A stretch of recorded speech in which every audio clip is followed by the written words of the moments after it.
Welcome to Luxury Outdoor Living Podcast with Mike and Trey Farley of Farley Pool Designs. For over 40 years, we've helped homeowners turn their backyards into personal retreats. And that's why after decades of designing and teaching in this industry, we're here to share our knowledge, helping you navigate the process with confidence.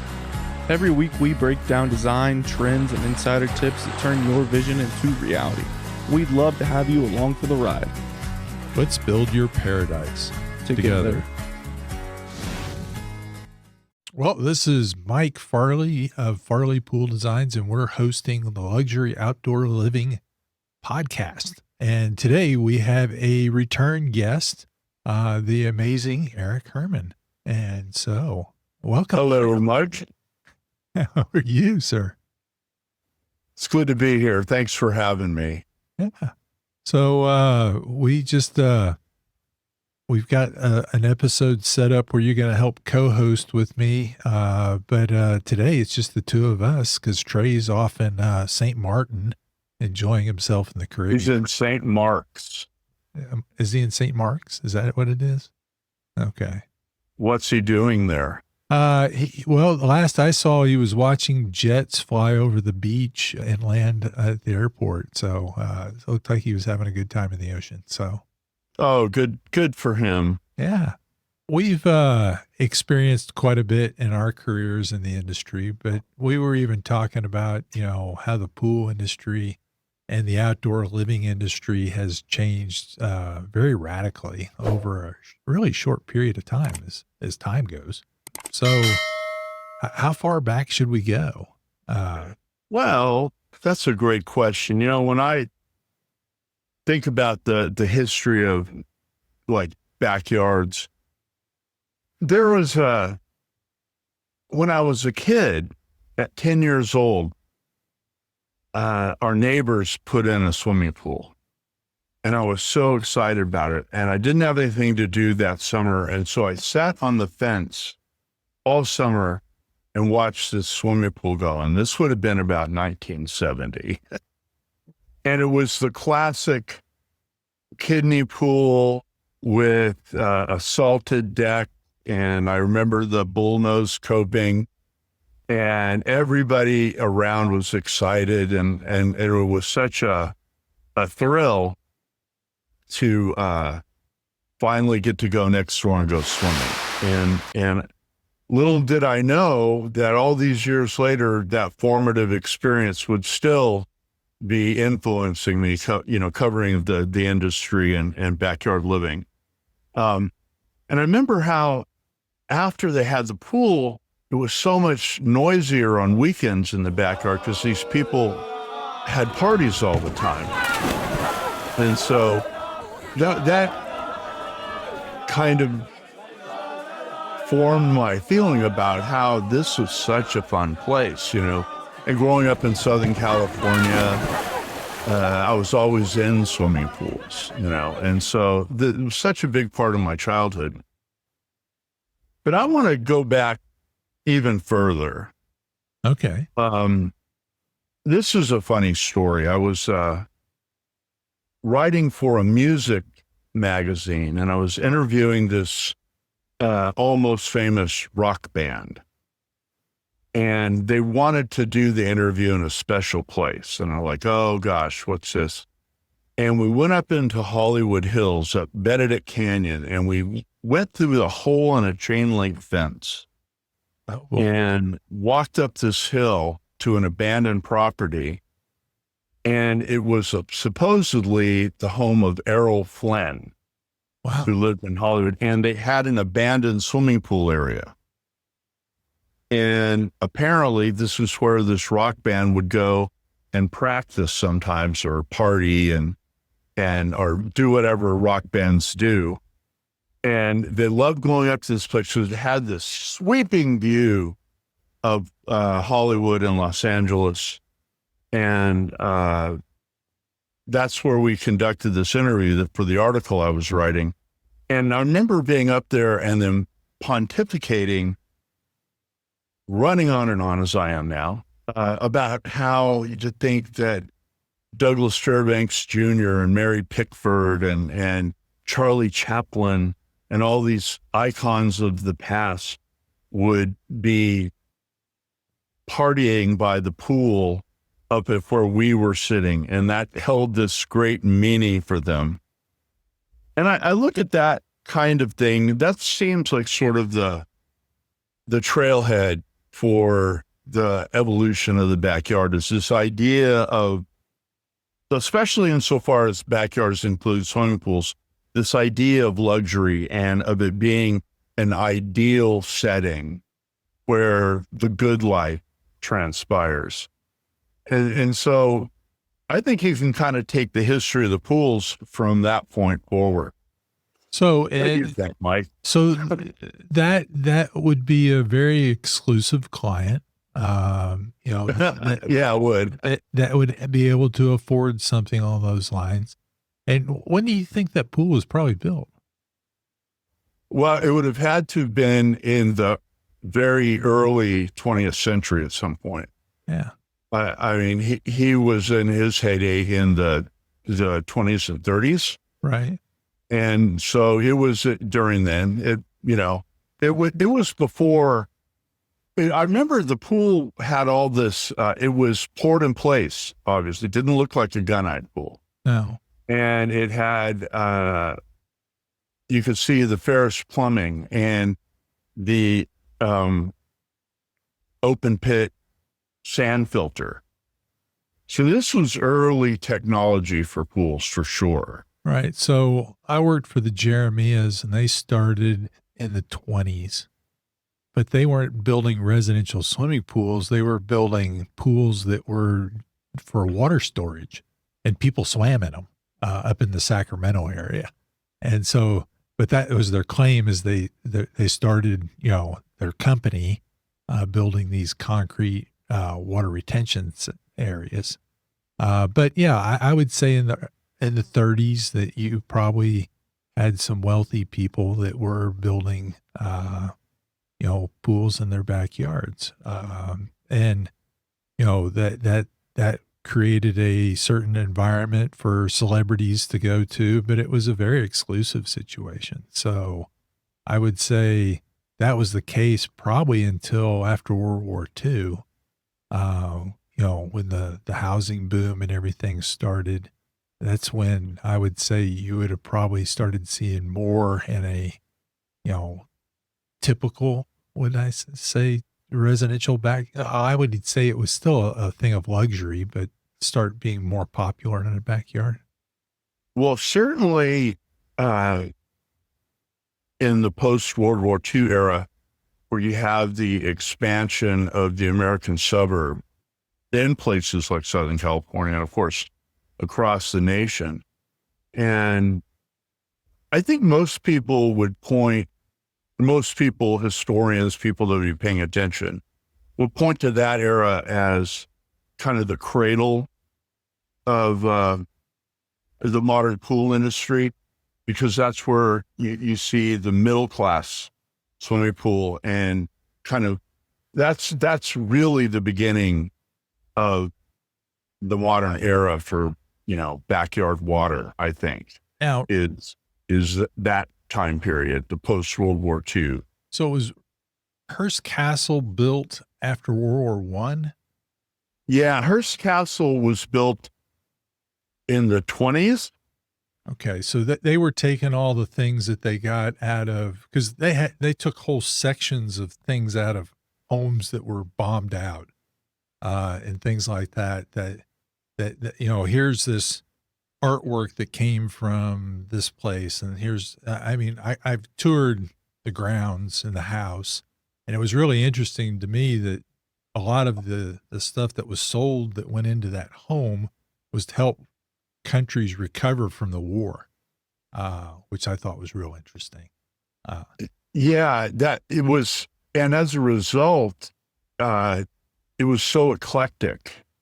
The design traditions that are evident throughout the property of Hearst Castle, it goes from one thing to another. Of course, the outdoor pool's very, would say neoclassical, Romanesque, Greco-Roman. Very much so. Kind of, Yeah. vibe. I had the pleasure once when it was being renovated about probably 15 years ago. I went and toured the property with a gentleman who's still around and kicking these days by the name of Dr. Bill Rowley. And he had a lot of, he's an engineer that had a lot of experience restoring historic pool properties, commercial and residential. He was working with, I forget what organization it was that was overseeing the historic renovation of a lot of the grounds and the pools at Hearst Castle. And so we went up there and spent the day walking around the site. There was no water in it. They had chipped out a lot of the plaster. It was kind of torn up, surprisingly. And we got to go underneath the pool into these pretty vast catacombs that nobody ever goes under, but we were there with the site engineer. And again, we saw these old plumbing, and you could see the outside of this pool structure, and the wood grain from the original wood forms were evident. And it was it had these old, huge abandoned filters. And so it was kind of like crawling behind the curtain of history on that one. You know, what you could say about Hearst Castle is that it really influenced an interest in classicism because of all the stuff that they brought in from around the world to create that place. And certainly the pool with its, the pillars and its marble finishing and just luxury appointments kind of becomes an inspiration for people that really want, that live in classically designed homes. Now you probably, what do you think about classicism now? Are you seeing that now, or do you think that's kind of been abandoned? I don't think it's really formal looking design. What are you seeing in your work? It still exists. It's not when I was starting in the, early 90s, that was something that was still desired. We had our standard template pools that, we had, and there was a Roman one and a Greek one, it just, the rounded ends or versus the clipped corners, and the very traditional look of everything. And that was something that was very much of interest. And there are still a lot of homes today that are built in that manner. I mean, very, very large estates that they like that feel. Everybody's not wanting a modern looking situation. So I don't think it's gone away. I don't think it'll ever go away. Just like I think that the pendulum swings as we go through a time period and certain things fade out.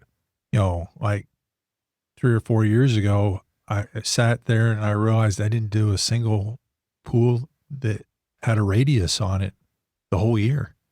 Really? There wasn't a single curved pool that I did that was, just all curves, which was kind of shocking to me. But that was the pendulum was swinging. But even since then, it's swinging back the other way. And I've done, quite a few very organic pools in the last several years, just as well as I've done a few things that are very traditional in appearance as well.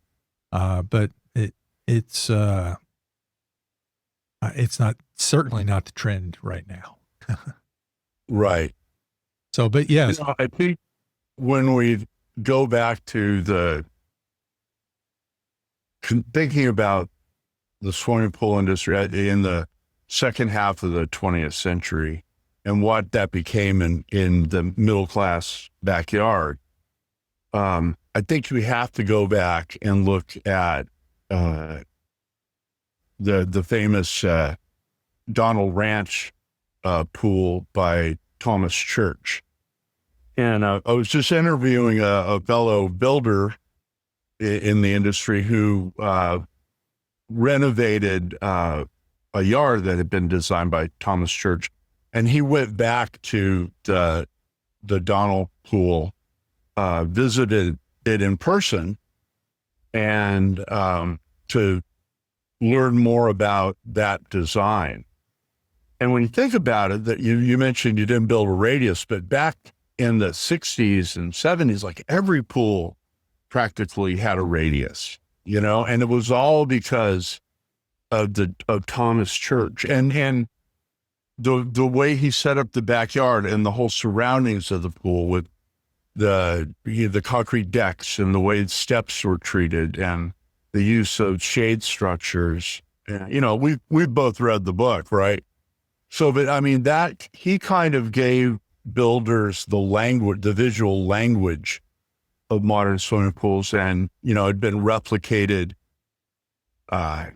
countless times, thousands of times to different degrees. And it's kind of fun to think how that pool was so influential. And, I mean, it was on the cover of Sunset magazine. I mean, it was the, it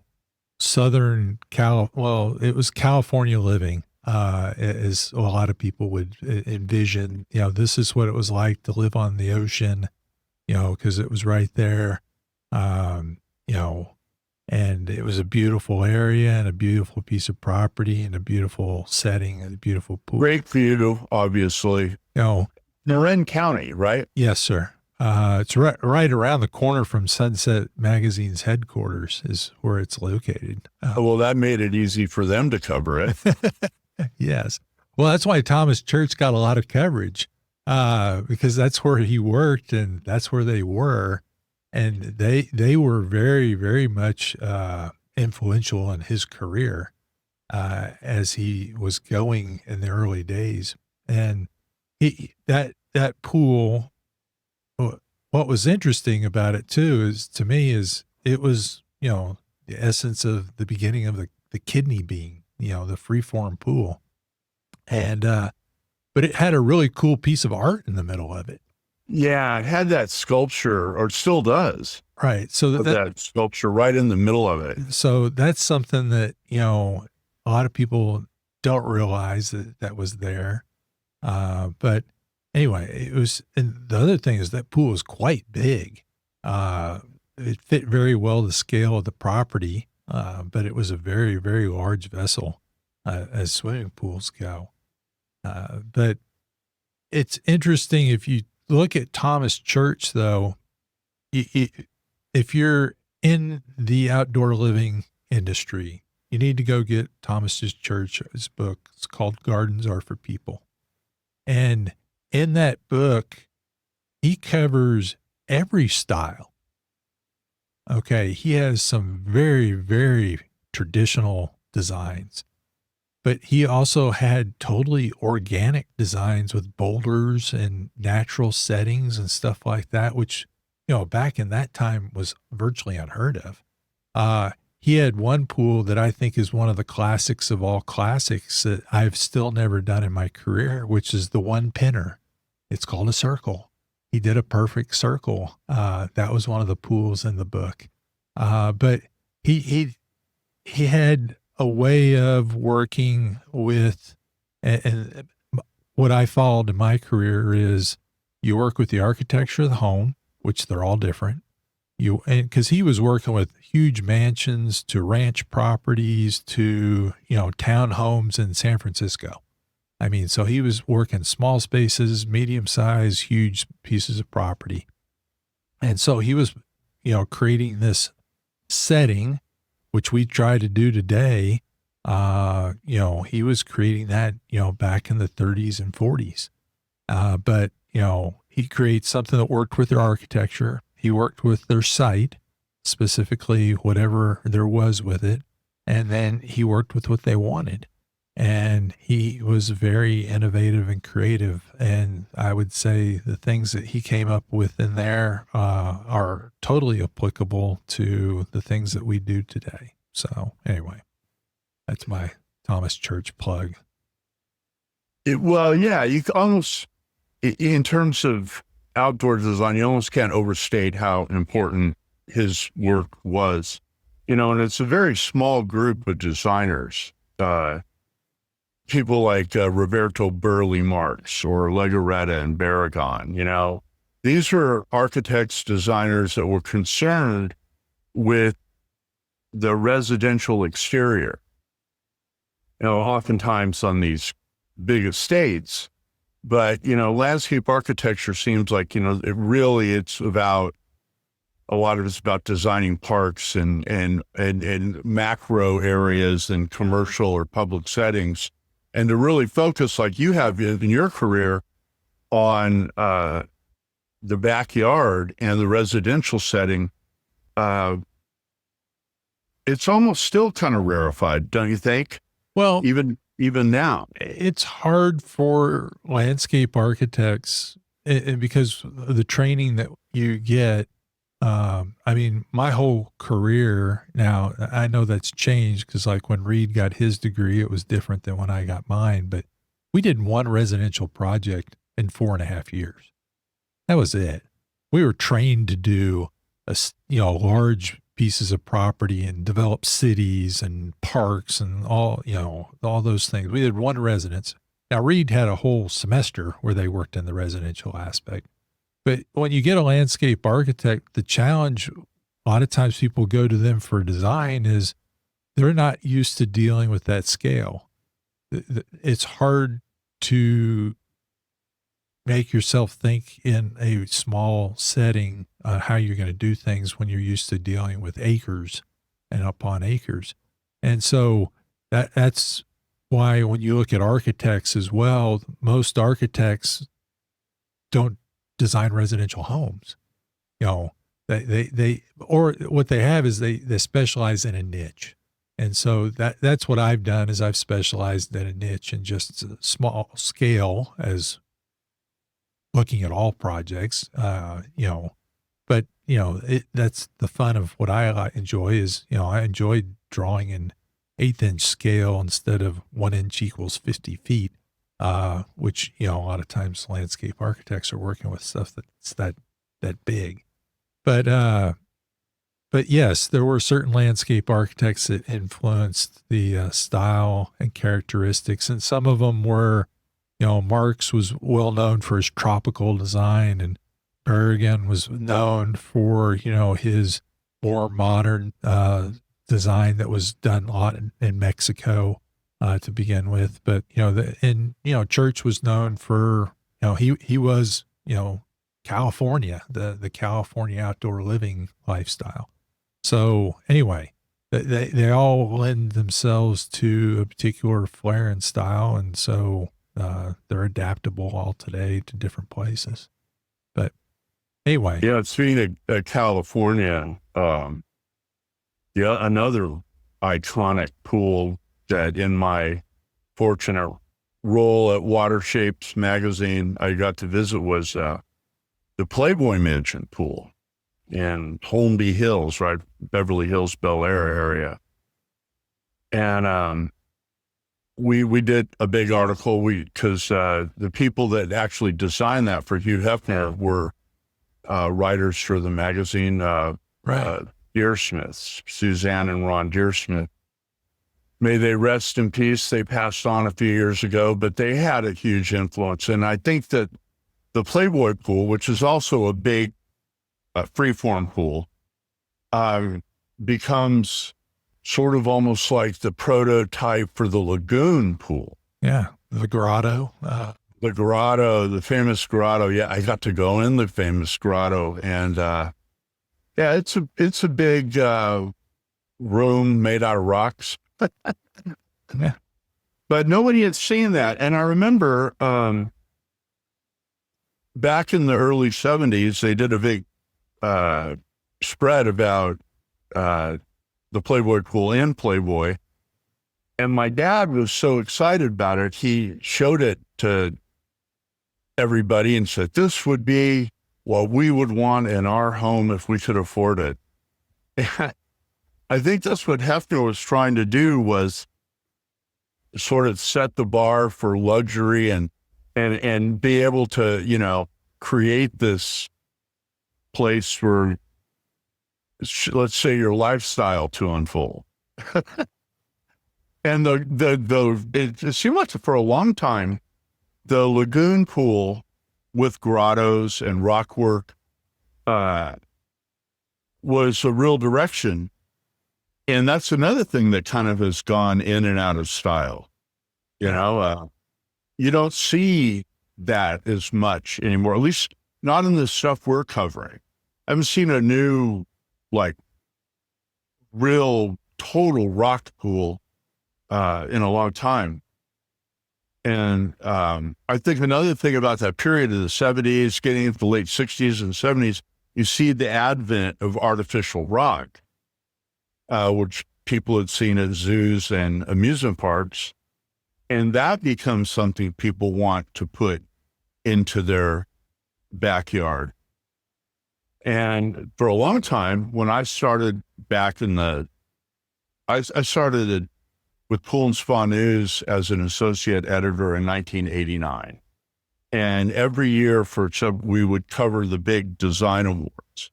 And for a long time, the rock pools were it in that. And then you saw that fade away into more of an architectural thing.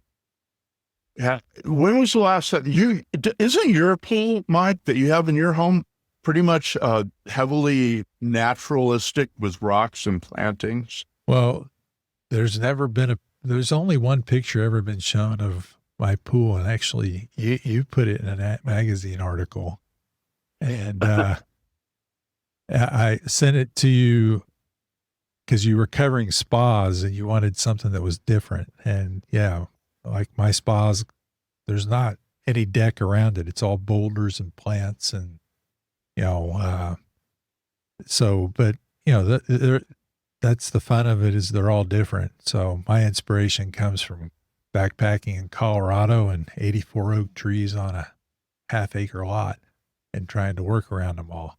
So radius is where the easiest thing to do to try to keep as many of those trees alive as possible. But you know, I got a Silver International Award for a boulder pool this last year. So Really? yeah. So they're coming back. They're coming back. Well, maybe we should do an article on that pool. Is it okay to say that in the middle of the podcast? Yeah, sure. I'm always hitting people up for content. Yeah. So Eric, And I haven't seen a new one of those in a long time, quite honestly. it was a fun pool. We had shipped rocks in from Colorado because he wanted the right color. So they come from up near Aspen, all granite. And anyway, we'll talk about it. But so it's interesting how certain pools will affect, you know, what we see and like. So when I did my very first article for WaterShapes, when we were doing book notes, we covered Lautner. Okay. Right. And he is known for Silvertop, which was the very first Vanishing Edge pool in the United States that anybody knows about. So it was done in the 50s. So it was a really cool pool. Didn't have much of a basin to it. It basically overflowed into a channel, and that ran into a surge tank, if I remember right, on how it was set up. There's no doubt that Vanishing Edge design advanced after that pool, but he was the first to work in that aesthetic. Yes. And, you know, I think when you look into the 80s and especially into the 90s, the Vanishing Edge becomes a major evolution point for backyard pools. Oh, 100%. You know, it offered a really dynamic aesthetic. And all of a sudden, you know, you're talking about what's vogue and what people are bringing forward to share in the publications and what they're submitting in design awards. The Vanishing Edge takes over for a long time, I think. Well, I don't think it stopped. It really hasn't. It's still a big deal. Yeah. So, I mean, well, you've transformed into perimeter overflow pools.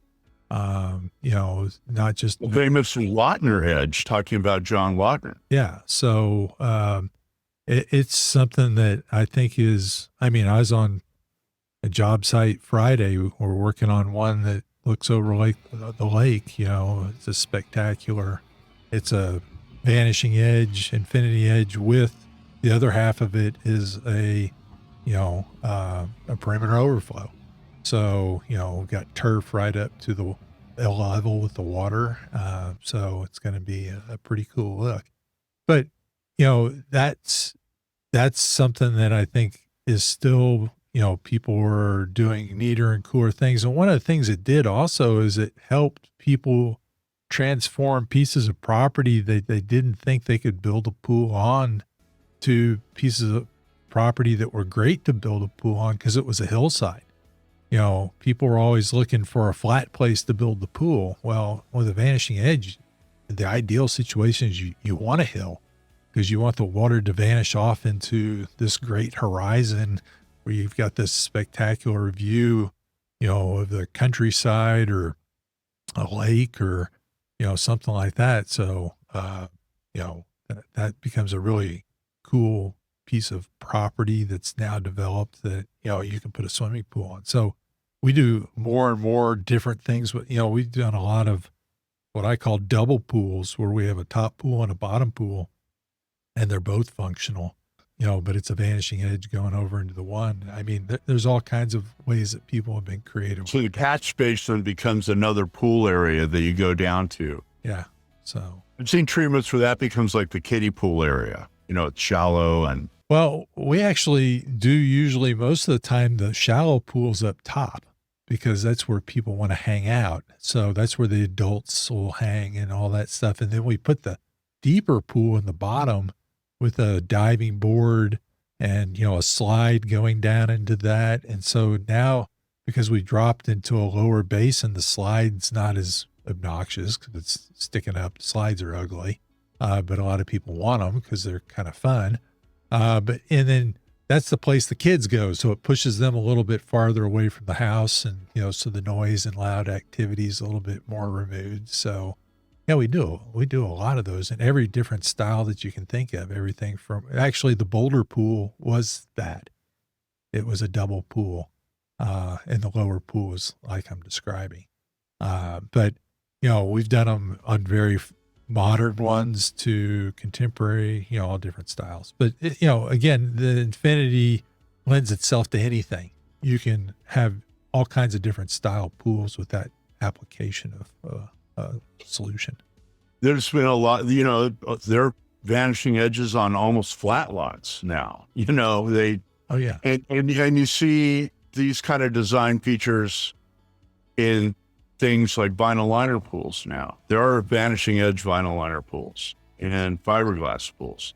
And so this evolution, it's like the whole products that comes along with it comes along for the ride. And there's I think a trickle down effect where things start in the new ideas really germinate in the super high end pools, because they're daring and people are willing to spend money on trying something new.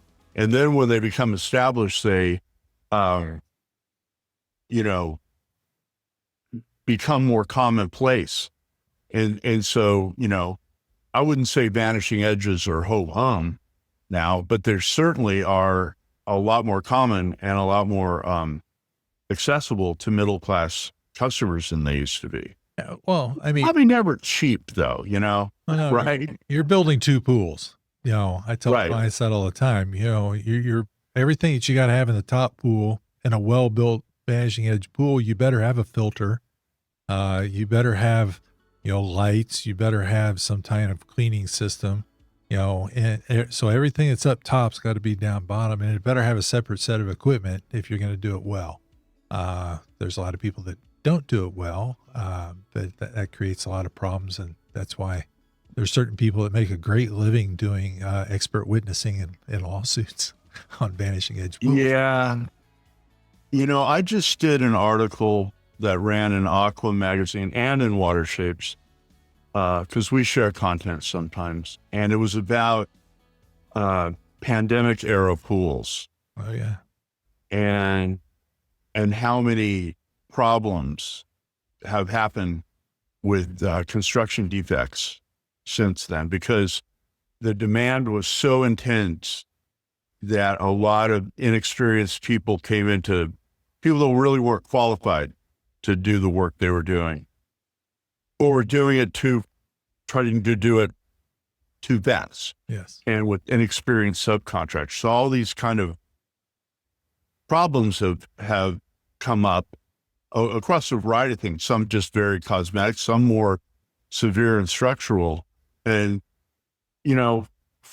I would say for any homeowners that might be watching this, the advice I would give people, having seen the scenarios, these lawsuits that you talked about, so many people involved with it, that the real caveat is to be sure that the designer or builder you're working with have experience in some form of training or education to properly execute these pools. Like a vanishing edge, they might be relatively commonplace now, but that's a pretty complicated structure, because you're built, like you just said, you're building two pools and they're interrelated.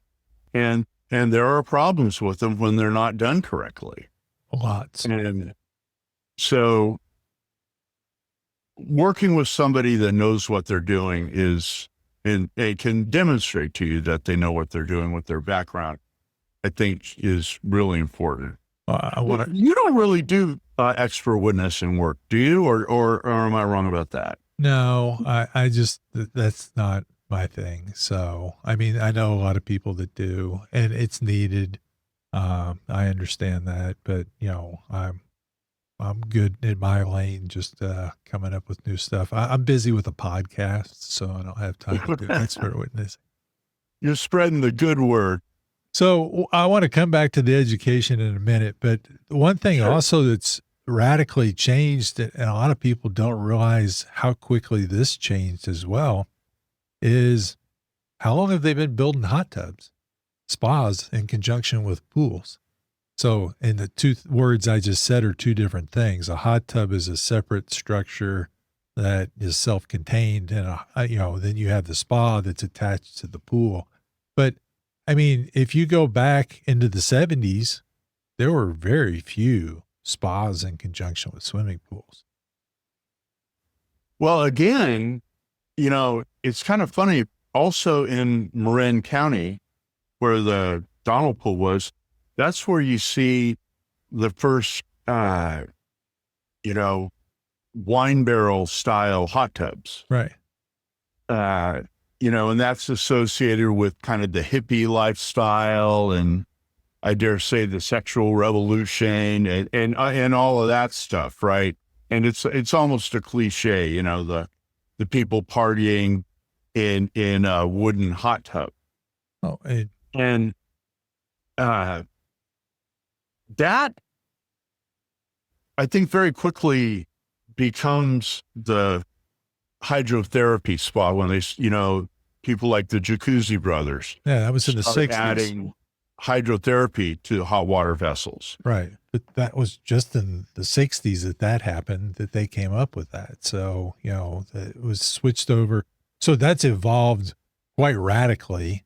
Because today, I would say that most pools get a spa. I would say more than half do. But not necessarily everyone, but I would say it's a very commonplace that's part of the overall structure. Well, the health advantages, of spas is huge. And they're, following that subject, not only the health advantages of swimming, but of hydrotherapy, and they kind of go hand in hand.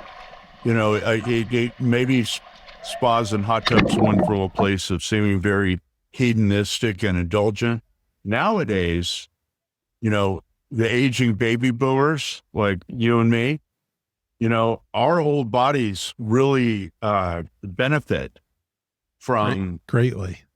yeah, it's amazing what water exercise and just soaking in a spa with the jets and bubbles do for you physically and psychologically. Actually, what's interesting is you don't even have to have the jets and the bubbles going. If you just get in hot water, the benefits from you from a health standpoint is very substantial from a cardio, heart situation. So there was a little book, and I know me and you talked about whether to review it as a book on book notes years ago that was put out by the industry, I believe, that was on hot water therapy. Mm-hmm. It was really beneficial information, which is, I would say that was the beginning of the health and wellness aspects of the swimming pool. Although, as you mentioned, swimming in itself is probably one of the best things in the world that a person can do.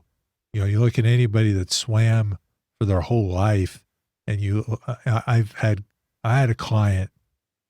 I just got to go down this one.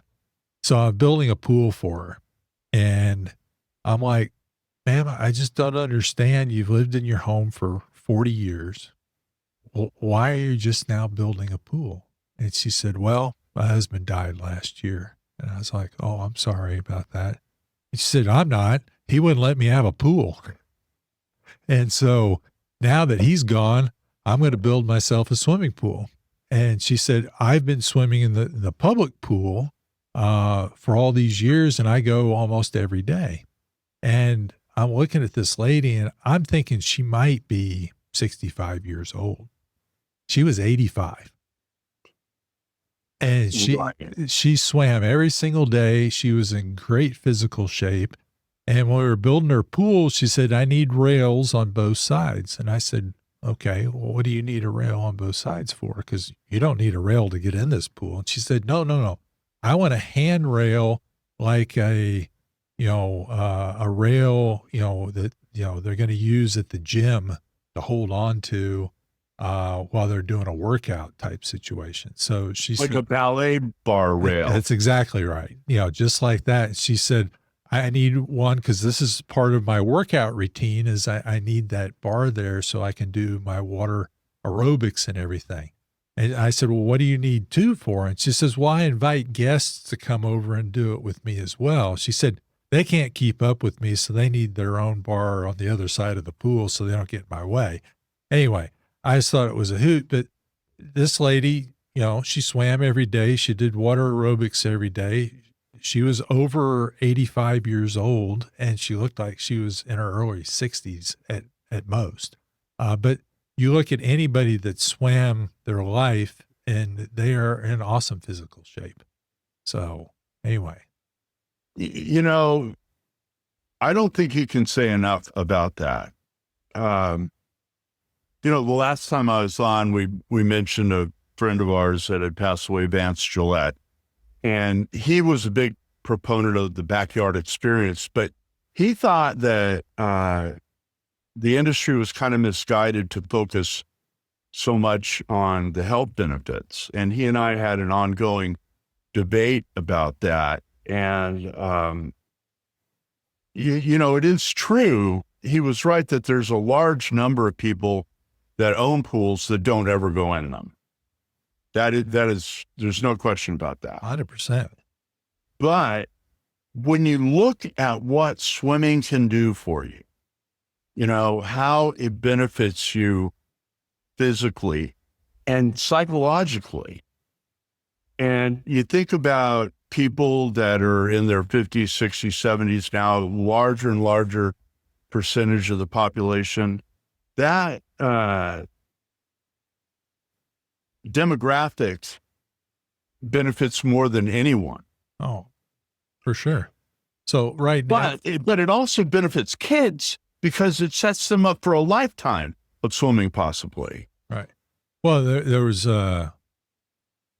anyway. We can go down that rabbit hole. I think we were down that rabbit hole last time. But yes, the the blue mind, and if you can introduce people to water at an early age, it opens up all kinds of things in their life that they can do associated with water, and it's a great and wonderful thing. But the other aspect of it is the health. We were talking about spas and how they've changed radically over the past just 40 years in time. But well, I guess it's closer to 50, maybe a little more. But anyway, the other thing that's coming into play is a lot of new things that are coming into the outdoor living atmosphere in the backyard setting that we're having a lot of requests for. Is we're having requests for cold plunges and saunas, which are another two really extremely things that are healthy that you can incorporate. And I've had several clients that we're developing wellness retreats for them in their outside area. Now, that's something I know that's done inside and has been done for a little while. But we're talking about creating a wellness zone where we've got our spa, we've got our cold plunge, we've got our hot tub, we've got our outside shower. We've got all these things here right together. We've got a fire pit that we can hang out by and enjoy from a visual standpoint. And oh yeah, there's a pool over here too. But that's something that's becoming more and more of a requested situation. And I don't see that those numbers are going to go down. I think they're going to continue to go up. It seems to be a trend that is ever growing in popularity. And I think it has to do with the demographics and also the information that's out there. When people look at, say, Finland, which is like obsessed with saunas, right? Oh, 100%. Yeah. And so, and then you look at stuff like there's some evidence that saunas can slow down dementia and the onset of things like Alzheimer's. 60% reduction in Alzheimer's and dementia if you use a sauna 4 times a week for 15 minutes is what you already know. You've already been thinking about this, Mike. Well, we have an episode that's dropping tomorrow that's actually on saunas. Well, that's great information. And, yeah, I think saunas and hot tubs, they all go into this at-home, the desire to have these amenities at home, what you just described, where you've kind of got it all. Right. You don't have to go to the gym or some facility. You can walk into your backyard and enjoy this setting. And biophilic design is another thing that's been a huge thing. We did an article on that with you, me and Trey, I think last year, and how that they've been trying to bring the biophilic design inside so you could feel like there's more nature incorporated with the architecture of the home. But what we have is we have everything for biophilic design. All we have to do is create a space for you to sit in and enjoy the space. So we can sit in your sauna, you can sit in your cold plunge, you can sit in your hot tub, and you have all these natural elements around you that, create a more tranquil, peaceful, enjoyable setting, that, is good for you. That was a great article. And I really appreciate that you brought that forward and people responded to it. And it kind of brings together what a lot of people have sort of known and done all along. Some of the places we've talked about, the Donald Pool, the Playboy Pool, the incorporation of plantings and natural elements of stone and that whole biophilic concept, it's really in right now. You see a lot more about it. And I think it speaks to kind of the blue mind aspect. Yeah. That when you're in the presence of nature and water, it's been proven it has a direct impact on your emotional state and the way your brain is operating in that moment. And people don't even need to know that so much as they feel it and understand it. this tracks back to something we were talking about earlier today, about how the pool industry has benefited from some sort of broad crises that make people want to stay home. Specifically, I'm talking about the period after 9/11, like you mentioned, where, the idea to be safe at home was a big deal for obvious reasons. And then again in the pandemic, people wanted to have that at home, and they want to experience, obviously, that feeling that you get in a natural environment within their home, so they don't have to go to the outside world. So yeah, It's scary, I guess, to a lot of people's thinking. with 9/11, the idea of, architecture changed, the settings that we worked in changed. And the fact that I would say, and Trey was shocked, we were talking about this on an episode not too long ago, is I said before 9/11, I could count on one hand how many outdoor kitchens I did.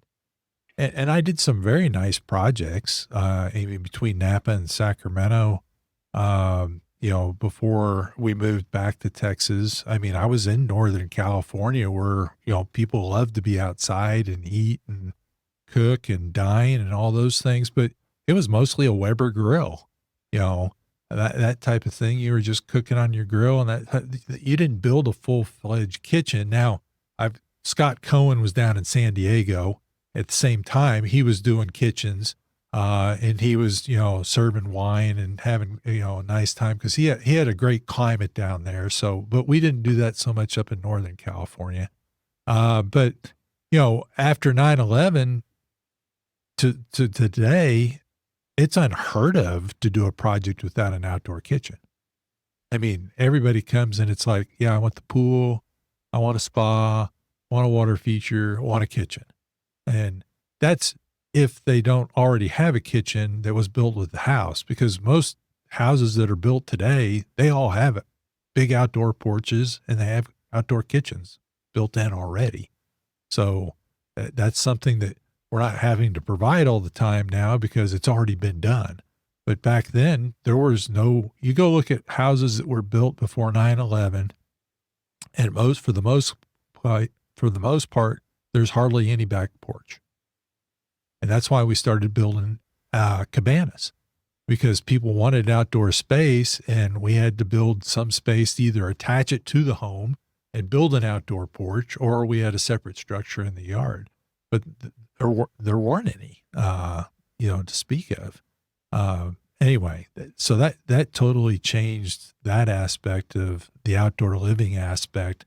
Is now we're going to cook outside and we're going to dine outside and we're going to have, but even those outdoor kitchens for the most part we got a grill, we've got maybe a fridge, we might have a sink, but for the most part, it wasn't very elaborate. Now, COVID took the outdoor kitchen and put it on steroids. Okay. Now we want everything. We want the pizza oven outside. Right. Pizza ovens became a thing, right? Yeah. So before COVID, I could count on one hand how many pizza ovens I did. I mean, it wasn't that many. And now that's a very common request, is we want a pizza oven. And there's all kinds of them, from very simple units that sit on the top of the counter to real elaborate built-ins. But now we need a griddle outside too. So we want to, cook our pancakes and have breakfast outside and do all that. And now we've got a griddle, and we want a smoker, so we can have that as well. And we want, a fridge, and, we'll probably want a wine cooler, an ice maker. I mean, so now everything that's inside, we want outside. And in fact, more, because I don't have a pizza oven inside my house. But I want a pizza oven outside because it's a great way to entertain. One of the things when we were talking again with Scott Cohen on an episode is he said that's the greatest party you can have. Everybody makes their own pizza, and you can have all the ingredients there, and everybody puts it together, and you put it in and cook it and then everybody's sitting around eating pizza and having a good time. So anyway, This is something I've talked to Scott about quite a bit over the years.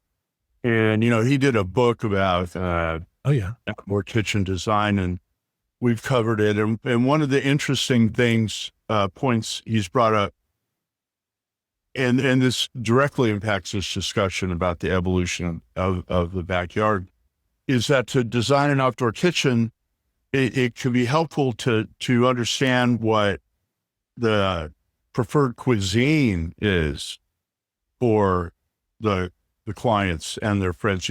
What do they want to do? Make your own pizza, or do the green egg types of recipes for doing meats? Do they want to have a smoker or Santa Maria grill setup?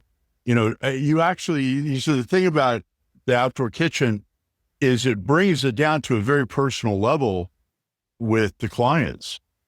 Not just that they want to cook outside, but what do they want to cook outside? How many people? Is it going to be just intimate gatherings? They're going to do it for big groups. And I think that's a really interesting thing. And it speaks to people that are in the process of developing your outdoor spaces to really understand what your own preferences are. And I think that principle applies to everything we're talking about here. Is it your desire to advance your health with a sauna or a cold tub or swimming laps or a hot tub? Is it your desire to have big parties? One thing we've heard about a lot is with the aging baby boomers having grandkids. I've talked to some homeowners that create a pool area strictly for the idea of attracting grandkids to give them something to do.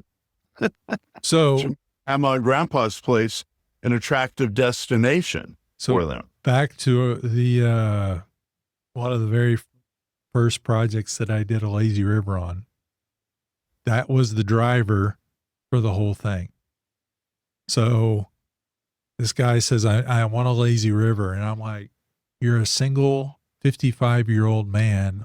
Why in the world do you want a lazy river in your backyard? He said, well, you built this client over here's pool, right? And I said, yes, I did build that. And he says, their daughter married my son. And so my grandchildren go over to their house and swim every weekend. And I want them to come to my house. And so I figure if I build a lazy river, they'll come hang out at my house instead of their house. And so I was like, so that's what you want a lazy river for? He's like, I need a pool big enough to play water basketball in. And then I need as long a lazy river as possible. So, that project was amazing. It's in a very small backyard, and you guys featured it. I know it did well in the magazine. It ended up on HGTV because, again, it was such a small space, and we crammed, basically Maui into that backyard space. So anyway. That's really kind of one of the ultimate versions of a backyard pool, right? The lazy river. Oh, I mean, it's crazy what you're doing. And that's also an example of something people have seen in different settings. right. You go to the resort and come home. Yeah. And you come home and think, well, why? And I mean, why not? If you can afford it. Those are obviously big, elaborate, complex systems. Is that trend still happening for you? Because there was a time there after we published that and word spread that you were the guy for lasers. Are you still seeing that today? Because it's been a few years. It is very much in demand today. So it's still something that people request. I've got a project that will photograph probably this spring, which was a massive river that I designed. I did not build it, but I did design it. And it's a very modern looking one. So Ryan Hughes, I know, has done some fabulous looking, modern looking lazy rivers as well. And again, that's a style a lot of times people think boulders when they think of lazy rivers, an organic style setting, but you can, Does not have to be. it does not have to be whatsoever. I did one several years ago, and it's perfectly symmetrical. Which was a really fun project as well, because it fit the architecture. But they were, we came up with all this stuff, and they had seen the one video, and they were like, I think our kids would have a lot of fun in that. And so is there a way that you can add a lazy river to this very symmetrical pool? And I was like, yeah, we could do this. And so we ended up with a pool that has a full cabana and fireplace and kitchen in the middle, as well as the hot tubs in the middle on the island. But yes, I would say that is it's not as trendy as a Vanishing Edge, but it is definitely a project that's built in small spaces and large spaces today. So it's incorporated. And again, if you're trying to be involved with the different views and the water and the plants and things like that, it gives you an opportunity to do that. But, I've seen several, and I've designed several that, the middle was actually set up for, putting. It was just, some turf in the middle, and, some, we could, chip the golf balls across the river and onto the island, and go over there and putt around. So anyway, there's all kinds of styles that are done with that. It's a lot of fun. When you work with clients, do you find that they more and more have a better idea of what they want? Because there's so many more choices now, like we've been talking about. Or does that mean that you need to guide them more? So one of the things that's crazy about this podcast is, we've gone out looking for unusual and unique and different things. So, what's funny is the more information I get on all these things, it's funny how these things start showing up in projects as well. So we've got a climbing wall that's going to be installed here shortly that's on a pool that is, literally as I'm speaking right now, they've set the acrylic window that's going on it, because people see stuff. So one of the things we talked about earlier today, and I think this is where this comes from too, is HGTV, when you go back, 15 years ago, started showcasing, all these crazy backyard pools. And Scott Cohen was one of the first ones. I'll never forget. He had a pool that looked like a ship crashed into it, as in pirate ship. Mm-hmm. And the dinghy. Like a theme type thing. I mean, it was like at a Disney World. Okay. And this was somebody's backyard. And this again was like 15, 20 years ago. So that kind of stuff started getting exposure, and people were like, wow, that's cool. I want something like that. And so, yeah, you start doing things because people didn't think it was possible, but then they would see something on TV and they were like amazed that these type of things were possible. And then what's happened since then is social media, has gone and blown up, and I'll never forget Reed Schindler and I were, talking. This was probably 7-8 years ago. Well, it was actually the first year we did the $1 Million Pool Challenge. And he's sitting there showing me this guy in Southern California and the crazy pools that he has. And his name's Danny Wang. And I'm like, who in the world is this guy? I've never even heard of him.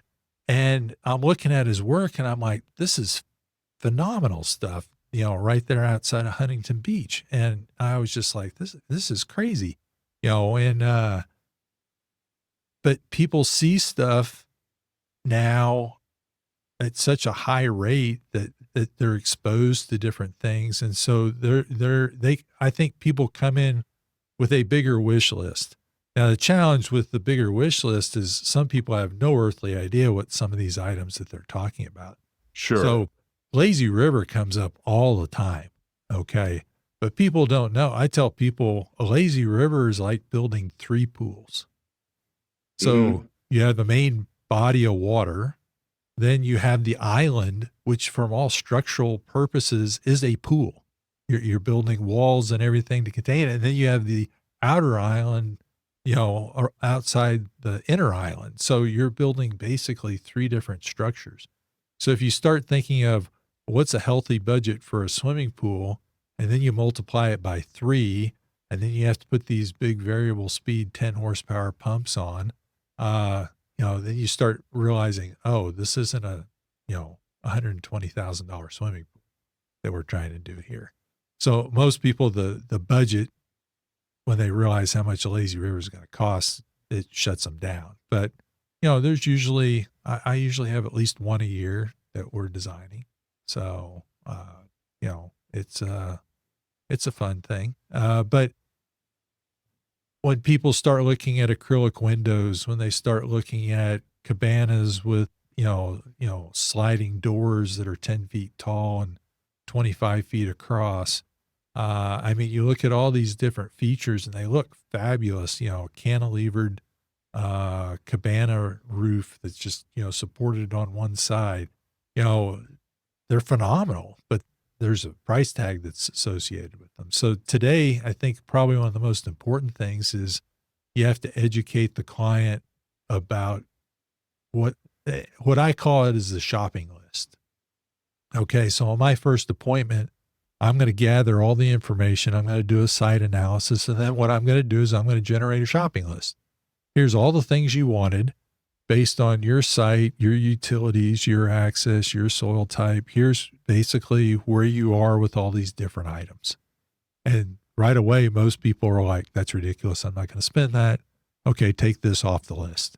And so they start taking the things that don't have a very high value versus return for them. So, but that's different for everybody. I have a guy that we're working with right now, and it's like, well, we could take the acrylic window off. And he's like, oh, no, I can't take that off. We got to have that because of the view that, it generates, the reasoning he had for it. But, other people would be in a heartbeat, take that away. So everybody's different. You get all these different things. Another thing that's really trending too, that we haven't talked about, that's changed a lot, is the fire pit.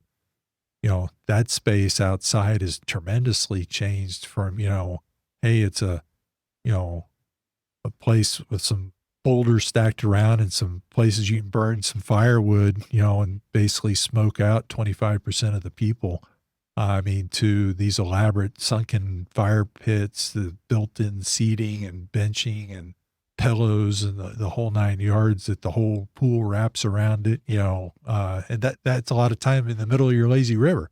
So anyway, price tag with all these things, and you just have to make sure that they understand so they can decide what the important features are before you start designing things. Because if you take their whole wish list and work up a design, you're going to be in left field and they're going to want to be in right field. There's just so many different things, and they have no earthly idea what some of those things cost. And we can incorporate them all, but there's only so many people that want to build a shark tank with a lazy river with a go-kart that goes underneath, but, people are like, that's crazy. Who in the world would do that? Well, there is one, There was one with the go-kart track that. Yeah. And there's people, we did, an article with Flow Rider, which to me is like, who in the world would do that in a residential swimming pool? But they're done. So, there's all, we can surf in the backyard, but, You can surf in your backyard now if you have the budget and the desire to do so. There's an opposite point to this too. One of the trends that I've seen is the spool, the small pool or spa pool. And the idea that a lot of homes are on smaller lots, and you don't have room for the go-kart track. Well, right there, you know. Exactly. And so they're Don't they're have going 6 to a acres. more compact concept. I've heard the term social pool, Oh. where they're shallow and they have a Baja shelf or whatever you call those things, and shade, and it's all for hanging out, not really for swimming or more vigorous activities. So that's kind of another trend is fitting more into less space. Yeah, it's a definite. I did, I want to say 4 or 5 pools last year that were the size of a fourth the size of a normal swimming pool, because in most cases it was because that's the property they had to work with. And 15 years ago, people would say you can't even put a pool in that backyard. These people are like, well, I don't need to swim. Okay. I want to hang out. I want a cool water feature. I want a cool fire feature. I want the sound and visual effects. And I wanted to just float around in my swimming pool and visit with my friends. And so I want lots of built-in seating and bar stools and, some furniture inside the pool and built-in table. This is about, creating again an environment that the word swimming had nothing to do with. It's all about, just a place to enjoy. And some people, it's a place for 2 people to enjoy. We don't entertain that much. It's just me and my spouse. We might have another couple over, but we're going to have 20 people in our backyard. And so again, the scale of what we're building is very small, intimate spaces. Definitely on I would say the cozy side, in creating an environment. And actually it was interesting to me because the international awards came out with a new category this year, which is pools that are under a certain square footage, the whole piece of property. So I think that's a really cool, because I've had a chance to check. I've got 2 or 3 that I think fit into that category, because to me, that's the ultimate design challenge. Give me a really Small spaces. Give me a small space where, of course, you still want everything. Okay. And how are you going to fit it? Like we had a project this last year. We had to get a variance for the pool. We had to get a variance for the shade structure, and we had to get a variance for the fire feature. So we were able to get a variance on all those, with the city, because we were able to get engineering to support the pool being closer to the house. And anyway, and it was just, there's certain things that cities are looking for, and you're like, well, I can get around that. Will you give me a variance? And they're like, yeah, well, if you can get around that issue, then we don't have a problem with you making, like a lot of cities, it just flat says all structures have to be 5 feet from the water. Okay. Well, what they're worried about is when you go to dig the foundation, it's going to cave in when you dig the pool. Well, you build the structure after the pool's done. So you don't have to worry about that. So if you can have an engineer sign off on, hey, this is going to be fine if, the structure is right up against the pool. And so the city's like, oh, well, we're not going to have a cave in. We're not, there's no other problem there. And we don't have any electrical there. So we're safe from that situation. So yeah, we can give you a variance on that. But anyway, what I'm saying is you have to be really creative sometimes in small spaces to come up with a solution that meets all their needs, which is fun. And that is a great way to look at like the spectrum of what's possible. If you have a small space, you can still be creative with it and still have a lot of the functionality and the things that people want in bigger, more elaborate projects. Yeah. So there's also these prefab pool structures. You've got the plungy pool that's out there right now that you can bring in. That's, like a self-contained unit. There was a product that we saw at the Southwest show which is coming in from Spain. And we actually had them on an episode. It's called Pool Ends. And it's basically an above ground pool that's similar to a hot tub, except it's smaller, and it's built out of the same material that they build ledge lounge chairs out of. Anyway, it's really interesting. They've been in Spain now for 10, 12 years, but they're looking at importing them. But they're basically, they have to fit in a container. So they're narrow structures, like they're 8'6" by 15 or 22 or 30. And you basically set it on a concrete deck, and then you slide furniture up next to it. And so it looks like it's just, a body of water. Yeah, it's really a cool concept.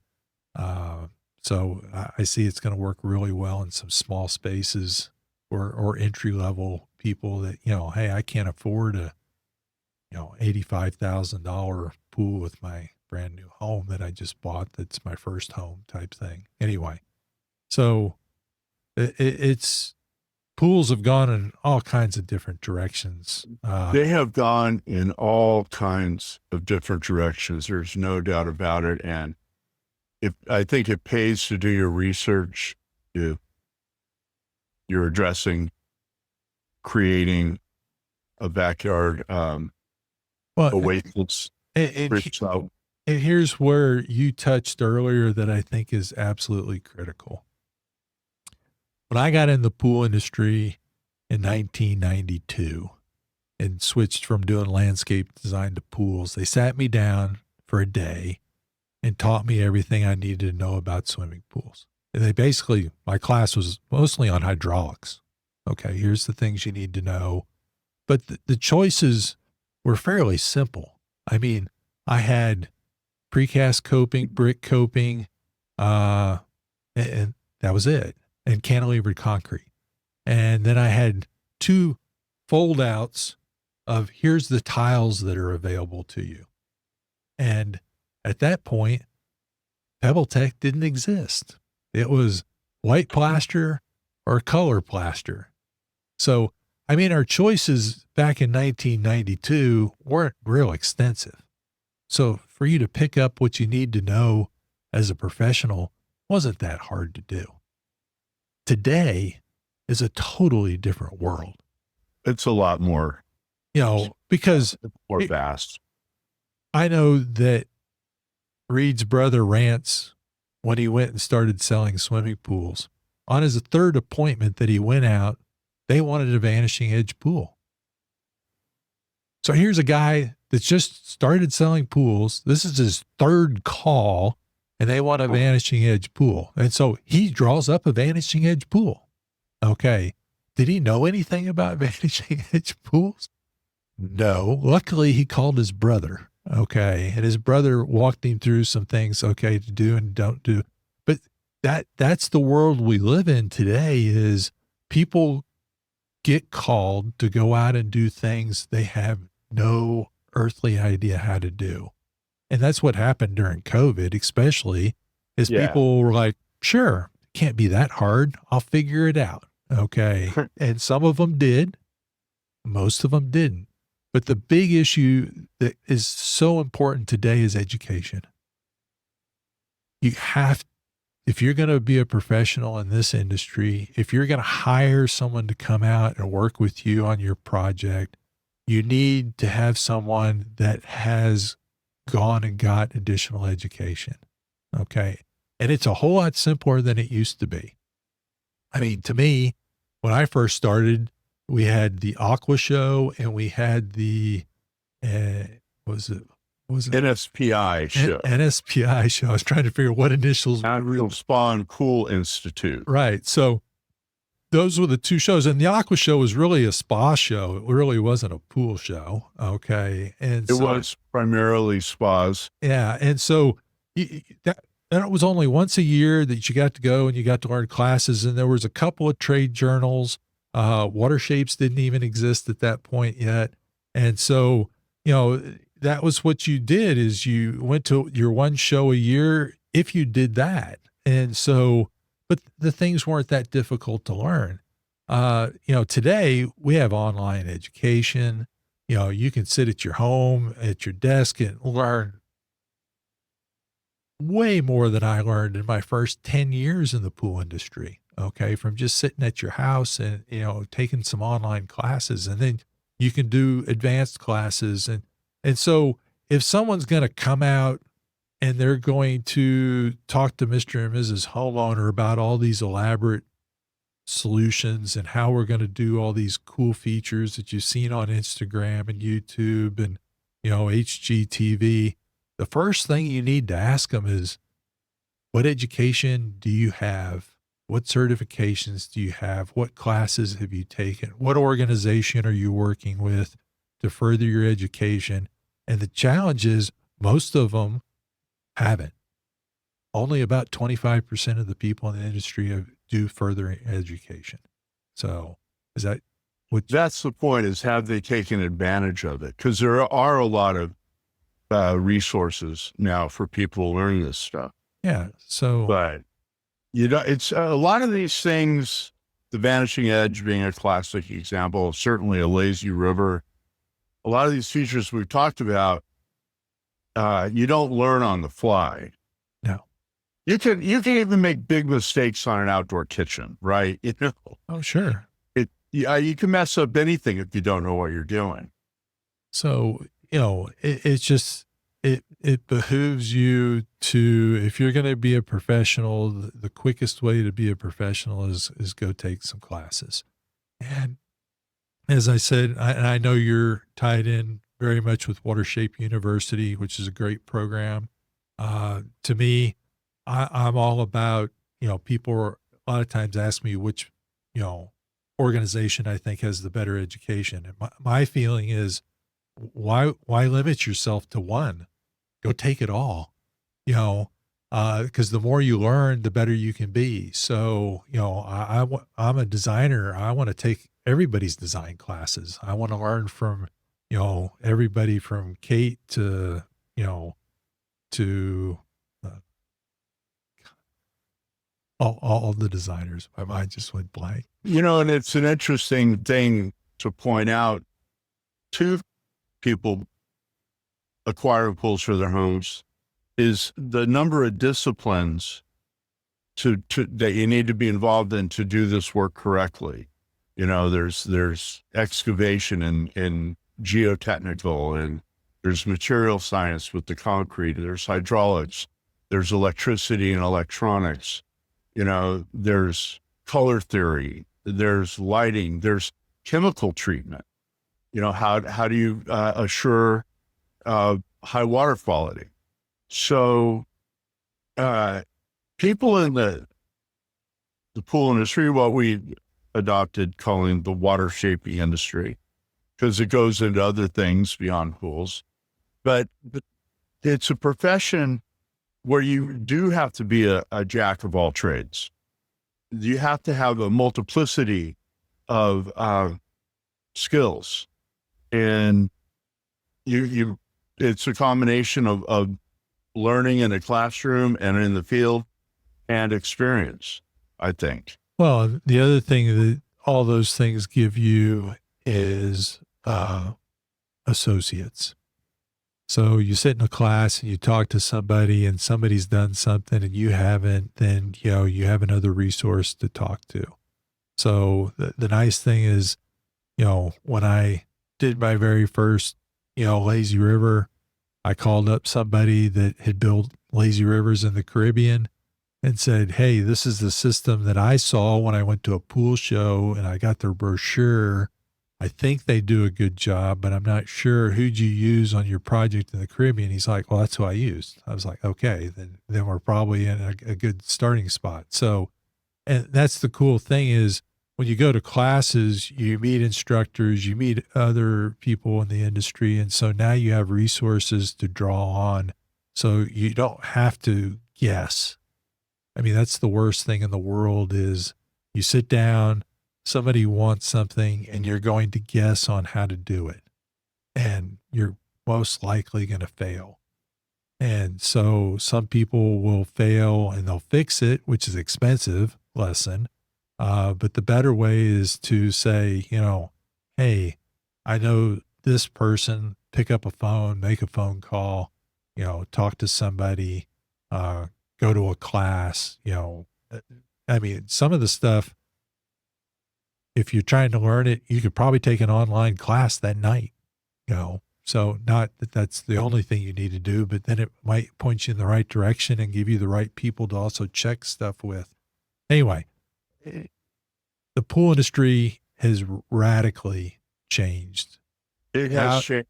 The product has changed. The outdoor To living. your point just then, I would say to somebody, if you find yourself guessing, be honest with yourself. That's the time you need more information. Yeah. And, and it's available at your fingertips. Yeah.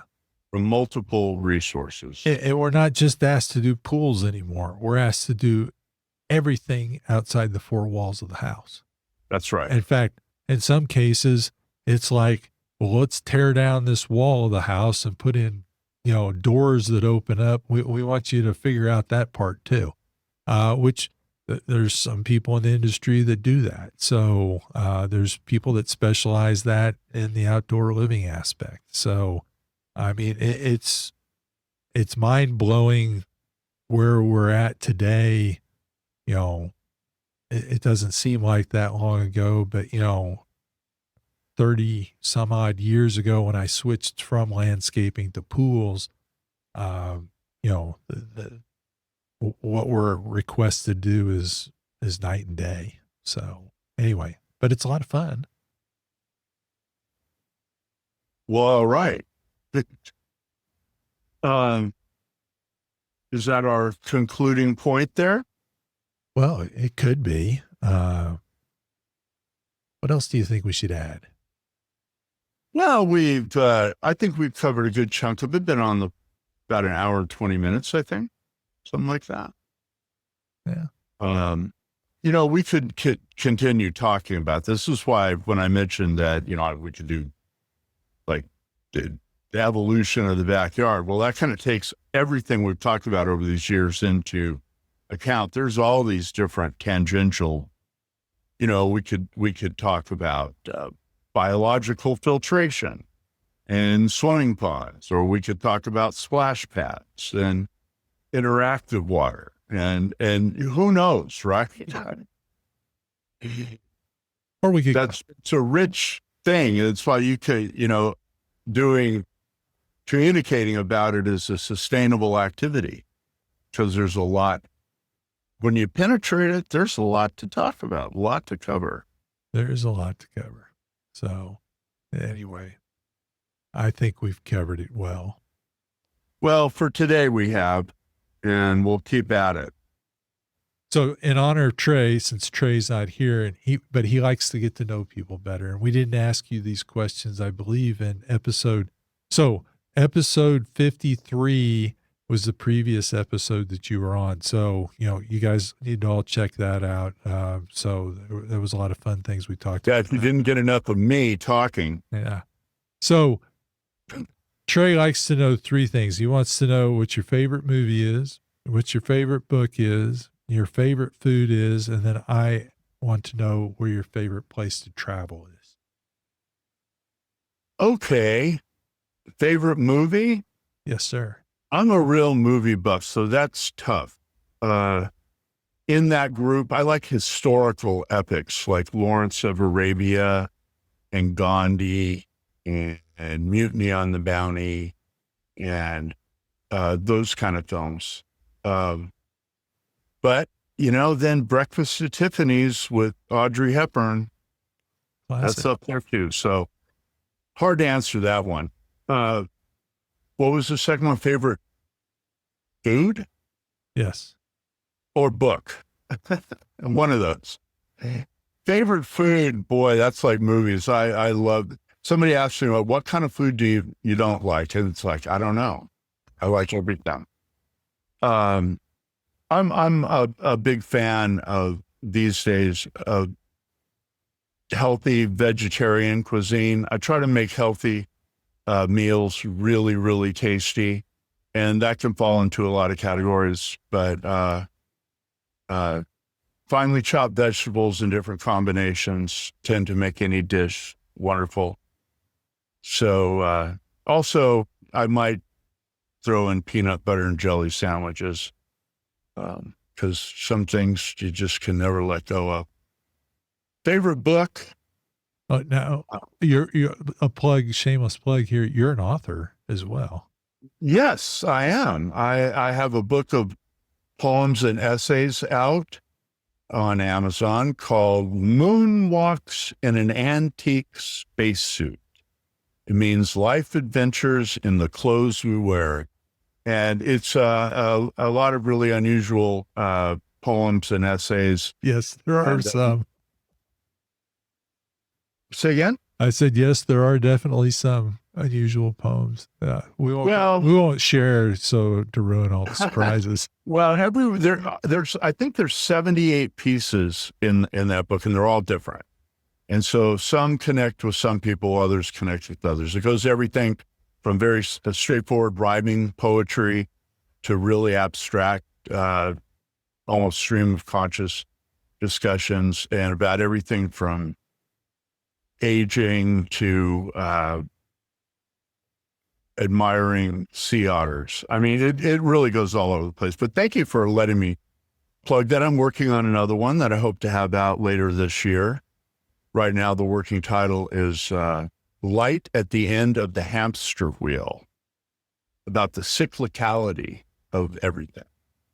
So, yeah. But my favorite book, I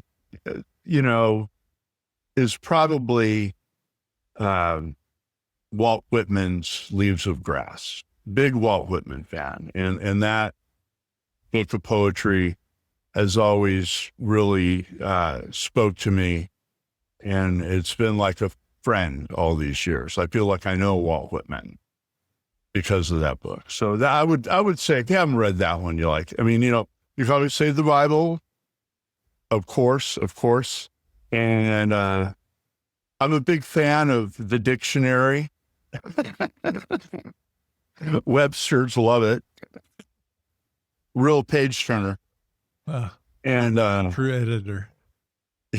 And then there was a favorite place to travel. Yes, sir. My favorite place that I've traveled is in terms of exotic destinations, like Jade Mountain on St. Lucia, which we could have talked about in the evolution of pools. Yes. It was a really amazing place. Look it up. If you want to go someplace really romantic, off the beaten track, it's like the Hanging Gardens of Babylon, and every room has its own vanishing edge pool, and they're open air, and it's just amazing. But, less ambitious travel, I really love Monterey, the Monterey Bay, the Central Coast of California, Big Sur. That's where I've been going throughout my life, being from the West, being from California. And so I would, if you're going to come out West and go to California, I highly recommend places like San Luis Obispo and Cambria and Monterey and Santa Cruz. You'll go home happy. Eric, I really appreciate you being on. You are one of my best friends in the pool industry, and same here, buddy. We've gone through a lot of things in the past, and I appreciate your wealth of information and your sharing today. And if someone has a really cool article they'd think that, or a story that would make a great article, what would be the best way for them to reach out and contact you? Well, reach me at eric@watershape.org, eric@watershape, singular.org. Okay. And, it's a very easy process. If you want to submit something that you think you would like to share with the industry and the consuming public, you deal with me directly. We talk about it, and we come up with the game plan. And I always love working with old friends and new friends alike. Well, thanks again today, and we'll look forward to talking to you soon. Yes, sir. Thank you. Bye now.